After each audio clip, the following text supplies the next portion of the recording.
lo largo del primer mes de vida recién cumplido de este acuario hemos dejado madurar por sí mismo el arranque en seco, es decir, con roca y arena muerta, sin vida. Posteriormente nos llegó un regalo de Ángel con una roca viva, con alga coralina, que ha ayudado al ciclado exponencialmente.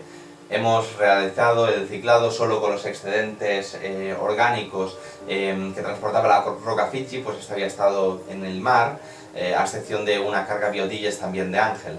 Actualmente nos encontramos con los siguientes parámetros. Estos son dados por la unión de los parámetros del agua de grifo más la sal marina Royal Nature Advanced. Recuerdo que es una sal no sintética que se extrae del agua del mar tropical producida por evaporación. Vamos a dividir los resultados en dos grupos para comprender mejor el estado del acuario. Podemos apreciar que tanto la alcalinidad del agua como los carbonatos están en el rango óptimo, un pH de 8,4 con un KH prácticamente de 10 nunca nos dará problemas de precipitación del calcio, al contrario, nos asegurará una correcta asimilación de los corales que forman sus estructuras con estos carbonatos. El rango de KH para los acuarios marinos es bastante amplio dependiendo de muchos factores, pero el mantenerlo elevado jugando con los valores óptimos y balanceados de dióxido de carbono con el oxígeno nos estabilizará la alcalinidad. Por lo tanto, vamos a tratar de generar ese balance en cantidades significativas a través del zoom en nuestro acuario. Veamos cómo recomiendo hacerse. Montamos un sistema de iluminación específico para el crecimiento de las macroalgas. Este se programará para funcionar en el orden temporal opuesto al acuario principal. El refugio de algas debe proporcionar oxígeno durante la noche y CO2 durante el día, al contrario que el coral. De esta forma nos evitaremos fluctuaciones en relación al horario día-noche. Por eso es importante también disponer de un controlador de flujo de la bomba de circulación, pero por el momento no dispongo de ello. El KH nos vincula directamente al calcio y al magnesio, más que nada porque la unión del calcio junto a los carbonatos generan el bicarbonato de calcio y por su estructura tiende a precipitarse, por lo tanto mantener un nivel elevado de magnesio impedirá esos hechos. Pero si el KH es bajo, por más que tengamos calcio, no será asimilable y hará que el magnesio se precipite. Total, el pez que se muerde la cola. Para que todo esto no ocurra debemos tener el KH, como lo hemos comentado antes, a la vez que el calcio entre 400 y 450 y el magnesio entre 1200 y 1400. El motivo por el cual es tan importante el calcio y el magnesio lo dejo para otro vídeo que estoy preparando más elaborado. Y finalizamos con este primer grupo por la densidad, es decir, por la concentración de cloruro de sodio disuelto en el agua, medido por un refractómetro mediante la ley óptica de refracción. Los valores indicados pueden ser unos u otros dependiendo del tipo de coral que vayamos a tener en el acuario, pero para uso no específico tenemos el valor entre 1024 y 1025. En mi caso está algo elevado debido a la evaporación, por eso es importante tener en un acuario marino un rellenador automático, para evitarnos las fluctuaciones en la densidad principalmente. En el caso de un nano, bajo mi opinión, uno puede prescindir del aparato estando pendiente con rutinas de llenado de pocos litros de agua. Destaco que durante este ciclado el consumo de todo lo nombrado es insignificante. Lo único que pudiera bajar es el magnesio por la roca.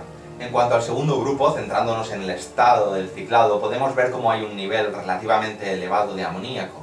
En relación con los otros parámetros posiblemente tenga que ver con la temperatura y el pH elevado. Pero también podría estar marcando amonio, el cual es prácticamente inofensivo, pero al inicio del ciclado pasa de un valor al otro continuamente. Así que no podemos afirmar que esté plenamente ciclado hasta que no caiga el NH3. Aquí habrá dos opciones y ambas pasan por apagar la luz. La primera, y descarto, es hacer un ciclo lumínico normal de la urna principal, pero apagar la luz del zoom porque también dispongo de roca viva en el refugio, pero debido a que introducimos la macroalga ahora ya no nos vale, así que habría que cesar la luz de forma temporal en la urna principal para que nazcan bacterias fotofóbicas que se alimenten de amoníaco y amonio y puedan pasarlo a nitrito todavía. En este punto vamos ya a arrancar el skimmer para ampliar la capacidad filtrante. En conclusión de todo, ponemos en marcha el zoom con el skimmer, las macroalgas, la filtración biológica y mecánica y modificamos el fotoperiodo. A partir de aquí iniciamos una tabla de consumo.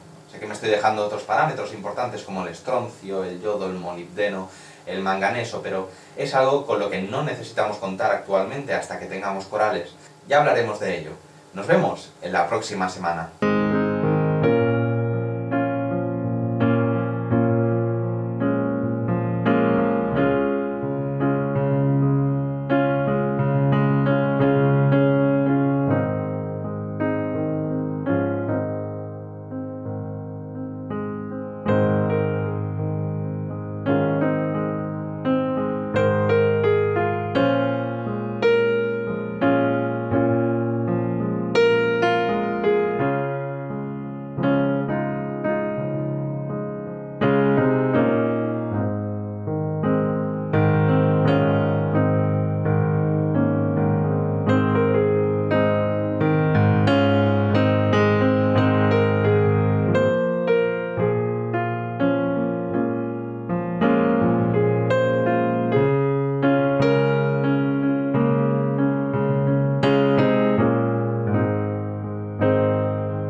Todos sabemos qué es un coral, ¿verdad? Quizás hasta el momento en que alguien nos pregunta ¿qué es un coral? Sabríamos decir que no es una planta bajo el agua. Básicamente porque no forma parte taxonómicamente del reino Plantae, sino de la Animalia. Por tanto, ya sabemos que es un coral, un animal, aunque no siempre se le ha considerado de tal modo. Hasta que llegó Ehrenberg, un naturalista alemán, en 1831, que dijo a toda la comunidad científica: a partir de ahora pertenecerán al filo Cnidaria y se dividirán en dos clases, siendo la primera más extensa que la segunda. Por un lado tenemos los anthozoas y por el otro lado tenemos las hidrazoas. Y claro, todos los corales clamaron a las corrientes marítimas: ¡ya era hora, humanos! Sí, ellos están aquí desde mucho antes que nosotros, concretamente desde el Cámbrico. ¡Qué simpáticos son los corales! En realidad ellos se llevan muy bien entre los suyos, tanto es así que son animales coloniales, como las abejas o las hormigas. Bueno, más o menos, y no todos. También hay géneros cuyos individuos están formados por pólipos solitarios. Entonces no es tan fácil de definir. Será que resulta complejo generalizar sobre este filo que tiene 540 millones de años y sigue en el agua. Por cierto, a todos estos miembros de la colonia se les llama zooides. Ahora lo sabéis. Dentro de esa variedad tan compleja que entendemos gracias a la taxonomía, nos encontramos corales tan variopintos que tenemos a un lado del campo al orden Scleractina, que fijan sobre su tejido el carbonato cálcico disuelto en el agua, formando así su estructura rígida. Y al otro lado tenemos a los aermatípicos, por ejemplo, pues al orden Antifataria, primos hermanos de las anémonas de mar, porque sus cuerpos son proteínicos y no calcáreos.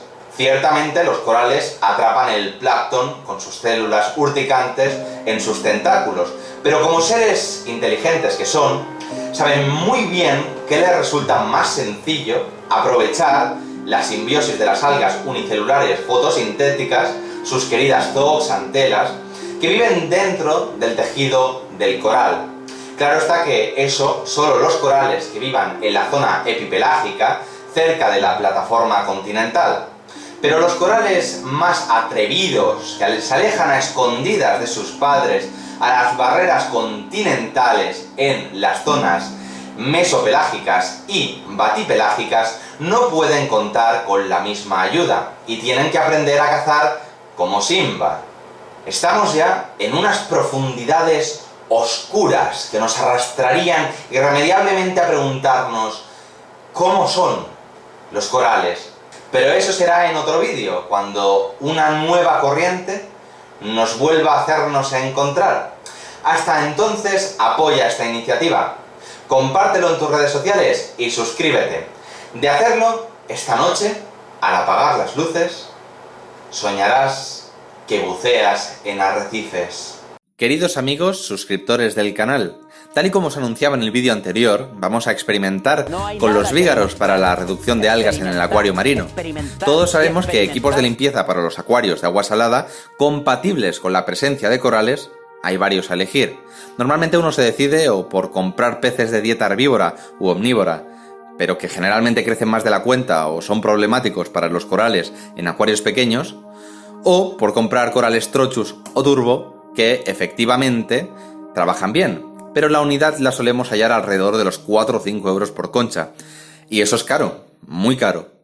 Ante esta situación, podemos plantearnos otras alternativas, tales como buscar otros seres que puedan ejercer ese trabajo más eficiente y a la vez nos resulte más económico.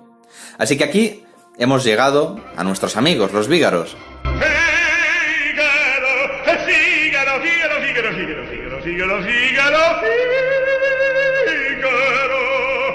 Ahora os facilito más información sobre ellos muy interesante, pero primero, para saciar vuestro interés práctico, permitidme mostraros cómo los tengo en el acuario. Mirad, os explico. Os vais a la pescadería más cercana y pedís vígaros vivos. Yo he comprado 20 unidades para 65 litros reales, una urna de 80 litros.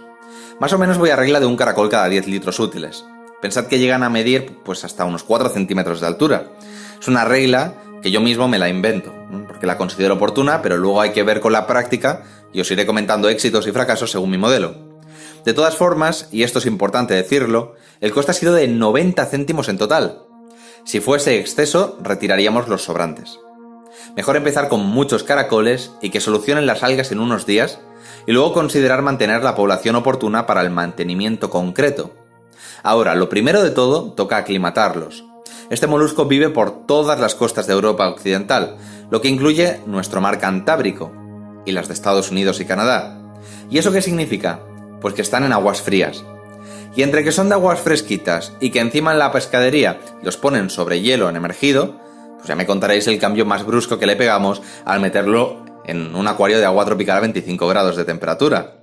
Lo bueno que tienen estos gasterópodos es que para adaptarse en las zonas donde viven, donde hay horarios de mareas bajas y quedan en emergido bajo el amparo de las rocas, es que tienen la capacidad de retener agua dentro de la concha, y así resisten cuanto sea necesario dentro de unos límites, evidentemente. Así que no os preocupéis mucho, que se adaptan a todo. En cualquier caso, se les suele pescar en construcciones portuarias, así que esas aguas suelen contener niveles elevados de ciertos compuestos. Eso significa que mejor si los ponemos en agua del mismo acuario en un recipiente y los dejamos un ratito, que mientras se aclimaten suelten todo lo que les sobre. Vale, ya lo tenemos superado esto. Ya están en una misma temperatura, en una misma concentración de sales y elementos varios del medio líquido donde van a vivir. Pues con unas pinzas vamos a ir soltándolos en el agua. Recordad que al agarrarlos con este ápero metálico podéis dañar la parte orgánica por presión. Hacedlo en la parte dura. Yo lo he hecho con luz para poder grabarlo y así mostrároslo, pero sería recomendable hacerlo en periodo de luz apagada. No se estresarán. En mi caso me encuentro en situación que no son capaces aparentemente de girarse, así que con las pinzas uno a uno he ido colocándolos panza abajo. Aunque pasado unos minutos, yo no sé por qué, pero se volvían a dar la vuelta quedando panza arriba. Este proceso lo he repetido en 2 ocasiones. Claro está que el problema no finalizaba ahí, sino que aprovechándose de esta situación, nuestro bien amado Celaris les incordiaba asegurándose que se retrajeran continuamente. Y ante el calibre de los acontecimientos, creí más inteligente obrar del siguiente modo: sobrealimentar al Nemo para que dejara de picotearlos y apagar luces. Aquí os muestro al descubierto estas algas que antaño fueron más que las sombras hoy proyectadas, apaciguadas ya lejanas de la fuente de luz.